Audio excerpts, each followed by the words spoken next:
Incomplete records मतलब जब हमारे रिकॉर्ड अधूरे हों।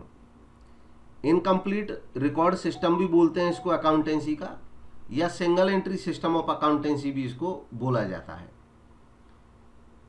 इसका नाम बेशक सिंगल एंट्री सिस्टम है, बट वास्तव में ये कोई सिस्टम होता नहीं है, और ऐसा नहीं कि इसमें सिंगल एंट्री होती है, ये भी कोई ज़रूरी नहीं है। वास्तव में single entry system of accounting का मतलब है ऐसे सिस्टम से जिसमें डबल एंट्री सिस्टम के अकॉर्डिंग हम अकाउंट्स प्रिपेयर नहीं करते हैं, तो उसको सिंगल एंट्री सिस्टम बोल देते हैं। जबकि वास्तविकता ये है कि इस सिस्टम का कोई फिक्स्ड क्राइटेरिया है नहीं रिकॉर्डिंग का। कुछ ट्रांजैक्शंस के दोनों एस्पेक्ट रिकॉर्ड कर लेते हैं, हम बोथ एस्पेक्ट रिकॉर्ड कर लेते हैं। कुछ ट्रांजैक्शन ऐसे होते हैं जिनका केवल सिंगल एस्पेक्ट ही रिकॉर्ड होता है, और कुछ ट्रांजैक्शन ऐसे होते हैं जो रिकॉर्ड ही नहीं होते हैं। जनरली कैश अकाउंट इसमें प्रिपेयर हो जाते हैं, कैश के रिकॉर्ड रहते हैं, या पर्सनल अकाउंट्स मतलब जो डेटर्स और क्रेडिटर्स हैं उनके अकाउंट। और इस वजह से इसके लिए जो ज़्यादा सटीक नाम है वो है इनकम्प्लीट रिकॉर्ड सिस्टम। ये एक अनसाइंटिफिक और इनकम्प्लीट रिकॉर्ड सिस्टम होता है। एक्चुअली इसको वो लोग अपनाते हैं जो बहुत छोटे लेवल पे बिजनेस करते हैं और जिनको किसी लीगल रिक्वायरमेंट के लिए अकाउंट्स प्रिपेयर करने की ज़रूरत भी नहीं होती है। वो केवल अपने कन्वीनियंस के लिए अकाउंट्स बनाते हैं, सो दैट उनके पास मिनिमम रिकॉर्ड जो उनको जिनकी उनको रिक्वायरमेंट है वो रिकॉर्ड वो रख सकें। जैसे उन्होंने अपने कस्टमर्स को जो उधार दिया है वो उसको रिकॉर्ड रखना चाहते हैं, तो पर्सनल अकाउंट बना लेते हैं अपने कस्टमर्स के। जिनसे वो खुद उधार लाते हैं अपने सप्लायर्स के, उनके पर्सनल अकाउंट बना लेते हैं, या वो ज़्यादा से ज़्यादा कैश का रिकॉर्ड अपने यहाँ रख लेते हैं। के बारे में अक्सर ये रिकॉर्डिंग नहीं ही करते हैं। इसके फीचर्स हैं इनकम्प्लीट रिकॉर्ड सिस्टम के कि ये अनसाइंटिफिक मेथड होता है रिकॉर्डिंग का। इसमें केवल कैश ट्रांजैक्शन और पर्सनल अकाउंट्स को ही मेंटेन किया जाता है। ये कंपैरेबल नहीं होता है क्योंकि यूनिफॉर्मिटी नहीं रहती है, मतलब हर साल अलग अलग तरीके से हो सकता है। जैसा कि मैंने बताया कि single entry system is a system which is not a system, ये सिस्टम है ही नहीं, कोई यूनिफॉर्मिटी नहीं है। इंडिया में एक महाजनी बही खाता सिस्टम अपनाया जाता था पहले, महाजनी बही खाता सिस्टम। ये कंप्लीट डबल एंट्री सिस्टम की तरह है, डबल एंट्री सिस्टम की तरह है। सिंगल एंट्री सिस्टम केवल छोटे बिजनेसमैन यूज करते हैं। इनमें डिपेंडेंस ओरिजिनल वाउचर्स पे रहता है। थोड़े बहुत जो ओरिजिनल वाउचर हैं ये लोग अकाउंटिंग वाउचर्स नहीं बनाते हैं। बैलेंस शीट ये बना नहीं सकते हैं प्रॉपर तरीके से, क्योंकि सारे अकाउंट्स के बैलेंस इनके पास रहते नहीं हैं। रीजन्स ऑफ इनकम्प्लीटनेस, क्या रीजन होते हैं कि हमारे ये रिकॉर्ड इनकम्प्लीट रहते हैं? उसके रीजन ये रहते हैं कि ज़्यादातर ये रिकॉर्ड्स उन लोगों के द्वारा मेंटेन किए जाते हैं जिनको अकाउंटिंग की प्रॉपर नॉलेज होती नहीं है। जैसे छोटे मोटे बिजनेसमैन जो होते हैं, जिनकी सिंगल ओनरशिप में अपनी शॉप्स होती हैं, उनको अकाउंटिंग की जानकारी भी नहीं होती है। उनके पास जितना अनुभव होता है उसके अकॉर्डिंग वो कुछ अकाउंट्स तैयार कर पाते हैं, तो इसलिए इनकम्प्लीट रहते हैं उनके रिकॉर्ड। वो केवल कुछ ही बुक्स मेंटेन करते हैं जो उनके काम की होती हैं, इसलिए भी इनकम्प्लीट रहते हैं ये रिकॉर्ड। इसके अलावा वो केवल इंपॉर्टेंट ट्रांजैक्शंस को रिकॉर्ड करती हैं जिनकी नीड उनको होती है। जैसे वो किसी से उधार खरीद के लाए या किसी को उधार उन्होंने बेचा, तो ये जानकारी उनके नीड की रहती है, इनको वो रिकॉर्ड कर लेते हैं। इस सिस्टम की कुछ लिमिटेशंस हैं। हालांकि इस सिस्टम की अपनी कुछ खूबियां भी हैं कि ये आसान होता है, जल्दी रिकॉर्डिंग हो जाती है, किसी एक्सपर्ट की ज़रूरत नहीं होती है, कम खर्चीला होता है। लेकिन इसकी कुछ लिमिटेशन है कि इसमें डबल एंट्री सिस्टम फॉलो नहीं होता है, तो इसलिए इसके रिकॉर्ड साइंटिफिक नहीं रहते हैं। इससे हम करेक्ट एसरटेनमेंट नहीं कर सकते हैं, ना ही इवैल्यूएशन किया जा सकता है अकाउंट्स का प्रॉपर तरीके से, क्योंकि अधूरी जानकारी है। डिफ़िकल्टी होती है इंश्योरेंस क्लेम फाइल करने में।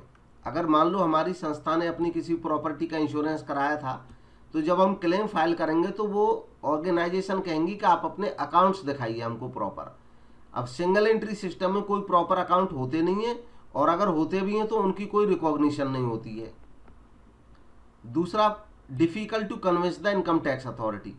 जब कभी इनकम टैक्स वाले हमारी इनकम के बारे में सबूत मांगते हैं तो बड़ा मुश्किल होता है उनको कन्विंस करना अपने आधे अधूरे अकाउंट्स के वजह से। तो ये भी एक इसकी प्रॉब्लम है। प्रॉफिट या लॉस का एसरटेनमेंट करना। अब चाहे किसी का बिजनेस स्मॉल लेवल का हो या बिग लेवल का हो, प्रॉफिट या लॉस के बारे में सभी जानकारी लेना चाहते हैं कि हम कितना प्रॉफिट कमा रहे हैं या कितना हमको लॉस हो रहा है। तो अगर कोई पर्सन सिंगल एंट्री सिस्टम यानी कि इनकम्प्लीट रिकॉर्ड्स रखता है तो वो भी चाहेगा कि हमें प्रॉफिट या लॉस का पता चले। तो अकाउंटेंट्स ने इसके भी कुछ तरीके सुझाए हैं कि अगर आपके रिकॉर्ड इनकम्प्लीट हैं तो कैसे आप अपने प्रॉफिट या लॉस का पता लगा सकते हैं। इससे रिलेटेड दो मेथड्स हैं। एक मेथड है स्टेटमेंट ऑफ अफेयर्स मेथड, इसको कहा जाता है, या नेटवर्थ मेथड। दूसरा मेथड है कन्वर्जन मेथड।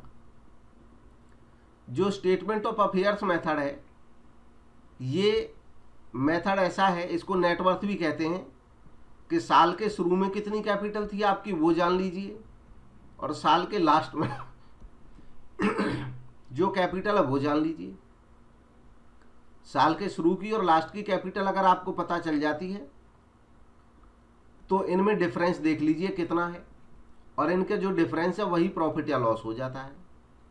कन्वर्जन मेथड ऐसा मेथड है जिसमें हम अपने इनकम्प्लीट रिकॉर्ड्स को कुछ अकाउंट्स बना करके कुछ मिसिंग फिगर्स को ढूंढते हैं और फिर उसके बाद अपने इनकम्प्लीट रिकॉर्ड्स को हम कंप्लीट रिकॉर्ड्स में कन्वर्ट करते हैं और उसके बाद अपना trading and profit and loss account भी बनाते हैं और बैलेंस शीट भी बनाते हैं। ये मेथड किस तरीके से काम करते हैं, इनकी वर्किंग को समझते हैं।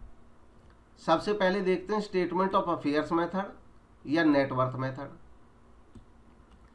इस मेथड में प्रॉफिट या लॉस निकालने के लिए हम तैयार करते हैं एक स्टेटमेंट जिसको कहते हैं स्टेटमेंट ऑफ अफेयर्स, और उसी के साथ साथ तैयार करते हैं statement of profit and loss.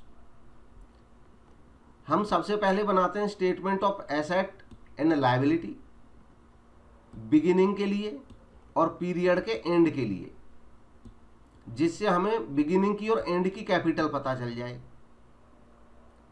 कैसे बनाते हैं ये मैं बता देता हूं। जैसे साल के शुरू में हम देखते हैं कि कुछ साल के स्टार्टिंग की कुछ जानकारी हम बिजनेसमैन से पता करेंगे जिसके अकाउंट्स हम बनाना चाहते हैं।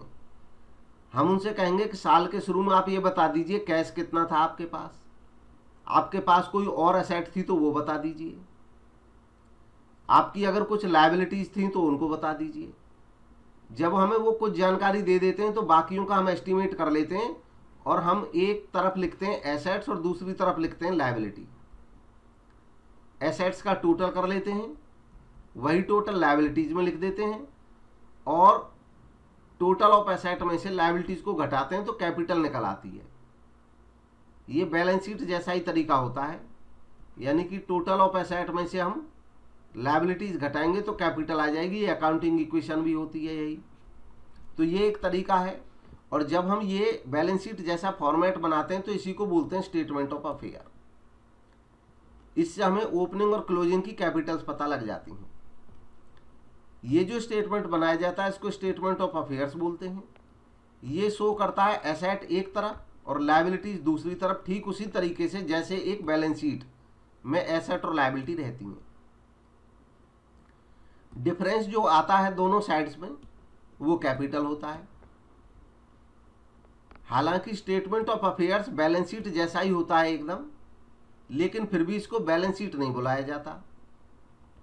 इसका कारण होता है कि इसमें जो डेटा होता है वो पूरी तरह से लेजर बैलेंसेस पे बेस्ड नहीं होता है, क्योंकि इसमें हमारे प्रॉपर कंप्लीट अकाउंट होते नहीं है। तो इसलिए जो डेटा रहता है वो एस्टिमेटेड रहता है, वो एक्यूरेट नहीं रहता। इस कारण से इसमें हम बैलेंस शीट नहीं बोलते इसको। अमाउंट कुछ आइटम्स की जैसे fixed asset, outstanding expenses, bank balance, ये एसर्टेन किए जाते हैं कुछ रेलिवेंट डॉक्यूमेंट से, और कुछ चीज़ों की फिजिकल काउंटिंग होती है कि टोटल एसेट कितनी है, टोटल स्टॉक कितना है। इस तरीके से स्टेटमेंट ऑफ अफेयर्स का फॉर्मेट होता है, बिल्कुल just like balance sheet. Liability side, asset side, जो चीज़ें हमें मिल पाती हैं उनको हम एसेट साइड में लिख लेते हैं फिजिकल काउंटिंग करके कि कैश कितना है, कैश पता चल जाता है। स्टॉक काउंट कर लेते हैं, कोई फिक्स्ड एसेट है तो वो दिख जाती है, कुछ लायबिलिटीज़ हैं तो उनका पूछ लेते हैं, और इस तरह एक बैलेंसिंग फिगर आ जाती है हमारे पास, उसको बोलते हैं कैपिटल। जब साल के शुरू के आइटम्स लेते हैं हम, साल के शुरू की एसेट, साल के शुरू के लायबिलिटी, तो साल के शुरू की कैपिटल आती है हमारे पास। यही चीज जब साल के लास्ट के लिए बनाते हैं हम स्टेटमेंट ऑफ अफेयर, तो साल के लास्ट के कैश, साल के लास्ट की एसेट, साल के लास्ट की लायबिलिटी, तो साल के लास्ट की कैपिटल आ जाती है। इस तरीके से हम अमाउंट ऑफ कैपिटल जान चुके होते हैं, बिगिनिंग की भी और एंड की भी। इसको जानने के बाद अब हम बनाते हैं statement of profit and loss. इससे हमें प्रॉफिट या लॉस का पता चल जाता है। डिफरेंस जो ओपनिंग और क्लोजिंग कैपिटल का होता है वो प्रॉफिट या लॉस बताता है। अगर क्लोजिंग कैपिटल ज्यादा है ओपनिंग कैपिटल से तो डिफरेंस को प्रॉफिट माना जाता है। आप इसको यूं समझिए कि मान लो हमने इस तरह बैलेंस शीट बना ली और हमको जानकारी मिली कि साल के स्टार्टिंग में हमारी जो कैपिटल थी वो 1 लाख थी, और जब हमने क्लोजिंग की बैलेंस शीट बनाई तो हमें क्लोजिंग की जानकारी मिली कि क्लोजिंग में हमारी जो कैपिटल थी वो 1,50,000 है। तो साल के शुरू में जो हमारी कैपिटल 1 लाख थी वो अपने आप बिजनेस करते करते बढ़ करके 1.5 लाख हो गई। इट मीन्स ये जो 50,000 है ये हमें प्रॉफिट हुए हैं, ये हमारी अर्निंग है, प्रॉफिट है। तो जो क्लोजिंग कैपिटल ज़्यादा होती है तो वो प्रॉफिट होता है। अगर ये सिचुएशन इसके विपरीत हो, अगर क्लोजिंग कैपिटल कम हो ओपनिंग कैपिटल से, तो इसका मतलब हमें लॉस हो गया है, हमारी कैपिटल लॉस्ट हो गई है। अगर कोई विड्रॉल किए हैं बिजनेसमैन ने साल के दौरान और एडिशनल कैपिटल इंट्रोड्यूस की है तो फिर क्लोजिंग कैपिटल को एडजस्ट करना पड़ता है। जैसे कि स्टेटमेंट में देखें आप, क्लोजिंग कैपिटल, मान लीजिए हमारी क्लोजिंग कैपिटल 1.5 लाख आई निकल करके, फिर हमें कुछ जानकारी पता चली कि ड्राइंग किया गया था ओनर के द्वारा 20,000 का, तो हम कहेंगे कि अगर 20,000 ड्रॉ नहीं किए होते तो ये 20,000 ज़्यादा होती हमारी कैपिटल, तो एडजस्टमेंट के लिए ये ऐड कर देंगे ड्राइंग। अगर कोई साल के दौरान एडिशनल कैपिटल लगाई हो मालिक ने तो वो माइनस कर दी जाएगी, और इस तरीके से हमारे पास आ जाएगी एडजस्टेड क्लोजिंग कैपिटल। इसमें से फिर ओपनिंग कैपिटल घटा देंगे और हमें प्रॉफिट पता चल जाएगा। फॉर एग्जाम्पल, यहाँ पे एक देखें, कॉमन एग्जाम्पल मैं बताता हूँ। मान लो साल के लास्ट में हमारी बैलेंस शीट में दिख रही है कि हमारी जो कैपिटल है क्लोजिंग में वो 1,50,000 है और ओपनिंग में 1 लाख है। हमें एक जानकारी देता है कोई कि ओनर ने 20,000 तो साल के दौरान विड्रॉ कर लिए थे, तो हम कहेंगे कि ओनर ने ये 20,000 विड्रॉ कर लिए, अगर ये विड्रॉ नहीं करता तो साल के लास्ट में कैपिटल रहती हमारी 170, जबकि साल के शुरू में 1 लाख थी। तो इसका मतलब हमने प्रॉफिट 70,000 अर्न किया। तो सही जानकारी निकालने के लिए, सही प्रॉफिट जानने के लिए एडजस्टमेंट करनी पड़ती है। जो ड्राइंग है उनको ऐड कर लेते हैं, इसी तरह एडिशनल कैपिटल अगर लगाई है तो उसको लेस कर देते हैं। यह है statement of affairs method. Next method है कन्वर्जन मेथड। इस मेथड में trading and profit and loss account बनाया जाता है और बैलेंस शीट भी बनाया जाता है। ट्रेडिंग और प्रॉफिट एंड लॉस अकाउंट और बैलेंस शीट बनाने के लिए हमको ज़रूरत होती है कंप्लीट इन्फॉर्मेशन की, एक्सपेंसेस के बारे में, इनकम्स के बारे में, एसेट्स के बारे में और लायबिलिटीज़ के बारे में। अगर हमारे पास, क्योंकि जिस सिस्टम की हम बात कर रहे हैं ये तो इनकम्प्लीट रिकॉर्ड सिस्टम है, इनकम्प्लीट रिकॉर्ड्स के केस में कुछ आइटम्स की डिटेल तो रहती है हमारे पास। जैसे हमें पता होता है क्रेडिटर कितने हैं हमारे, हमें कैश परचेजेज की जानकारी रहती है, हमारे डेटर कितने हैं ये भी जानकारी मिल जाती है, कैश सेल की जानकारी मिल जाएगी, बाकी कुछ कैश पेमेंट और कैश रिसिप्ट की जानकारी रहती है। इसके अलावा बहुत सारे आइटम ऐसे रहते हैं जिनकी जानकारी हमको रहती नहीं है। तो कहने का मतलब है कि कुछ आइटम हमारे मिसिंग रहते हैं।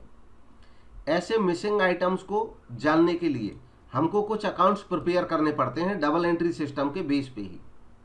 मोस्ट कॉमन जो मिसिंग आइटम्स रहते हैं उनमें ओपनिंग कैपिटल कितनी थी, क्लोजिंग कैपिटल कितनी थी, क्रेडिट परचेज का पूरा डिटेल कितना है, क्रेडिट सेल का कितना है, बिल्स पेबल कितने एक्सेप्ट हुए, बीआर कितने रिसीव हुए, पेमेंट कितने क्रेडिटर को गई, पेमेंट डेटर से कितनी मिली, और इसके अलावा अन्य कोई कैश या बैंक रिलेटेड आइटम।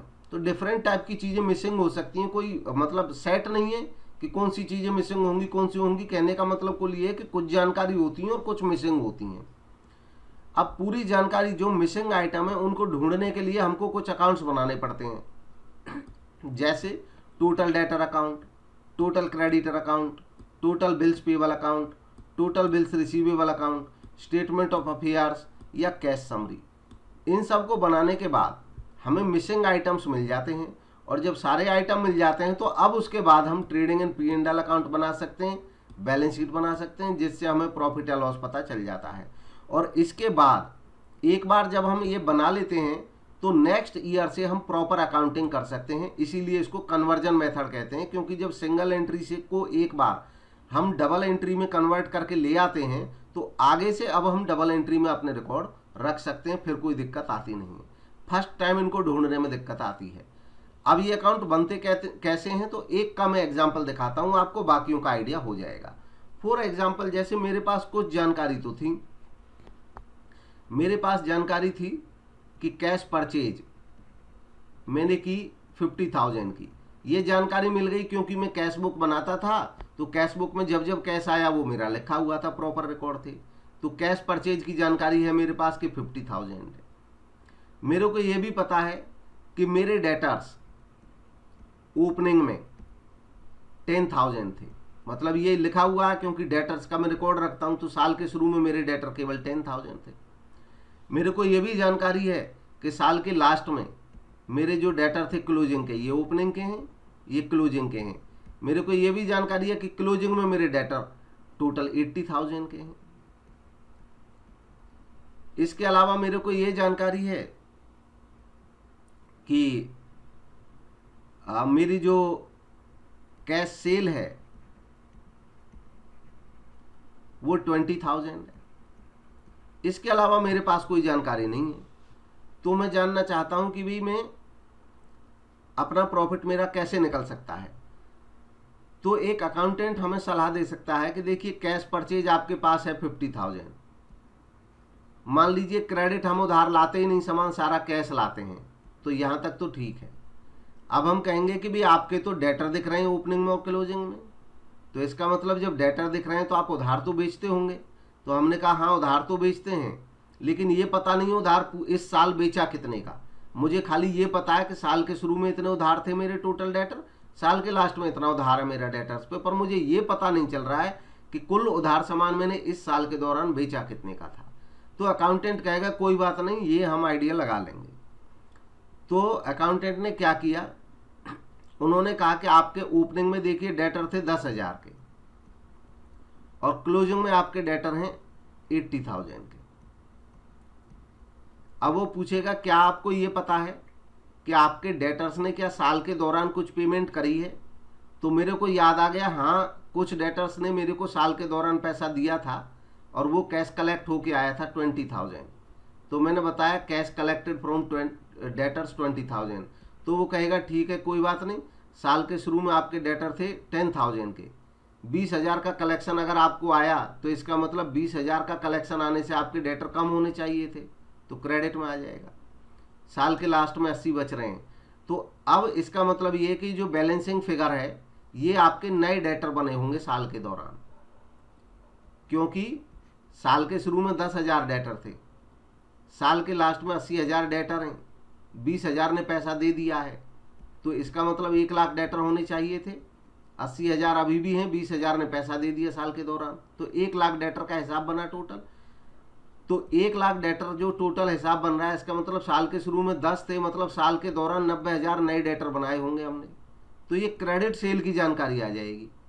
ठीक ऐसे ही जब हम टोटल ये जो अकाउंट बनाया इसको बोलते हैं टोटल डेटर अकाउंट। ऐसे ही टोटल डेटर अकाउंट बनता है, टोटल क्रेडिटर अकाउंट बन सकता है। तो डिफरेंट जानकारी, ये खाली एक अकाउंट बनाया, ऐसे ही हम हर जानकारी के लिए अलग अलग अकाउंट बना सकते हैं। जो हमारे पास अवेलेबल जानकारी है उनको लेकर के बेस बना करके, अगर हमारे पास डेटर्स की जानकारी है ओपनिंग क्लोजिंग की तो टोटल डेटर अकाउंट बन सकता है। हमारे पास क्रेडिटर्स की जानकारी है तो क्रेडिटर्स अकाउंट बन सकता है। हमारे पास बीपी की जानकारी है ओपनिंग क्लोजिंग तो बीपी अकाउंट बन सकता है। बीआर की जानकारी है तो बीआर अकाउंट बन सकता है। और उनमें से कोई ना कोई मिसिंग इन्फॉर्मेशन निकल आती है, तो वो जानकारी निकलने के बाद अब हमारे पूरे अकाउंट बन सकते हैं। तो ये पूरा सिस्टम है सिंगल एंट्री सिस्टम का। इस सिस्टम से हम प्रॉपर रिकॉर्ड्स में आ सकते हैं और नेक्स्ट ईयर से हम प्रॉपर अकाउंट्स अपने डबल एंट्री सिस्टम पे भी मैनेज कर सकते हैं, क्योंकि कन्वर्ट हो गया है, जो सिंगल एंट्री था वो हमारा अब डबल एंट्री में।